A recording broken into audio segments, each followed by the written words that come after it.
France is burning quietly, not in the streets, but in its politics. A prime minister resigns after 14 hours. A president reappoints him 5 days later.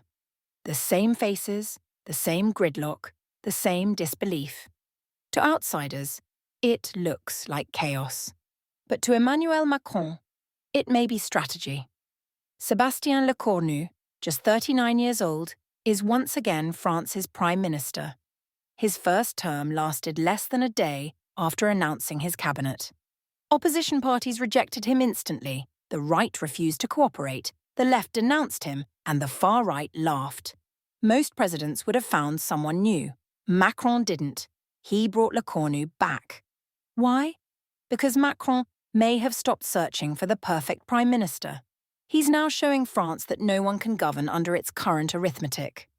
The National Assembly is split into 3 blocs that refuse to work together: the left, the far right, and Macron's shrinking centre. No one can reach a majority. Every prime minister collapses for the same reason. The numbers just don't add up. So Macron has turned the chaos into a lesson. He's exposing the failure of the political system itself. Call it cynical. Call it desperate. But it might also be a kind of discipline. A controlled burn. Macron seems to believe that if France feels enough political pain now, it might learn before something worse happens later. Short-term pain, to avoid a long-term collapse. The danger he fears most isn't paralysis. It's Marine Le Pen. Her far-right national rally leads in every poll. Her message is simple. The elites can't govern. Give us a chance. Macron's reply is brutal. Governance is not a slogan. By letting the system break under moderate hands, he's showing the public what happens when every faction refuses responsibility. He's vaccinating the Republic against the illusion that populists could do better. If Le Pen's movement ever takes power, they'll inherit the same unmanageable budget, the same debt, the same European rules. Macron may want them to face that reality before they win the presidency, not after. That's the paradox. He's breaking France a little now to stop it from breaking completely later. Of course, it's a dangerous gamble.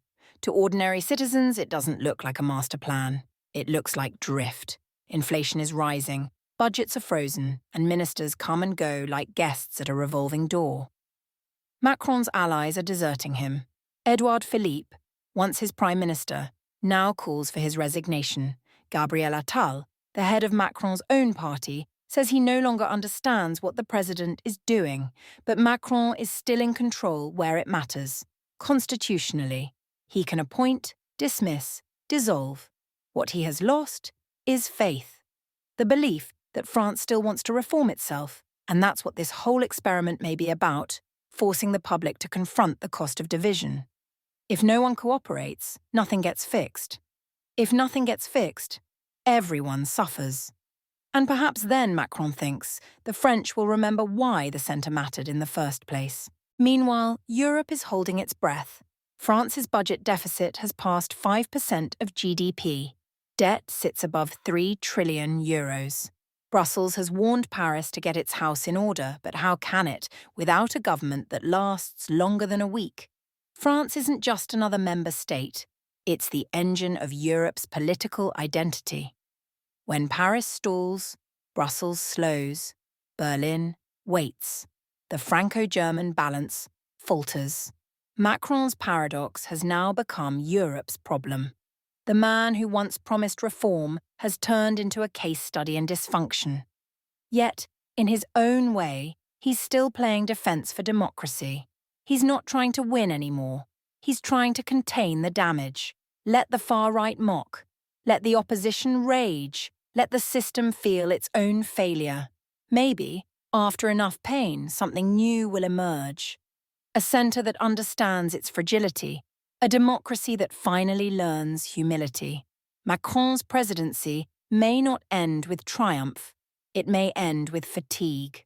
But perhaps that too is part of the plan, to show that even exhaustion is better than extremism. France isn't collapsing. It's being taught a lesson, the hardest kind, the one that hurts before it heals. If you found this analysis insightful, please like this video. Subscribe to Western Relations and visit westernrelations.com for more in-depth coverage of European politics and the forces reshaping the transatlantic world.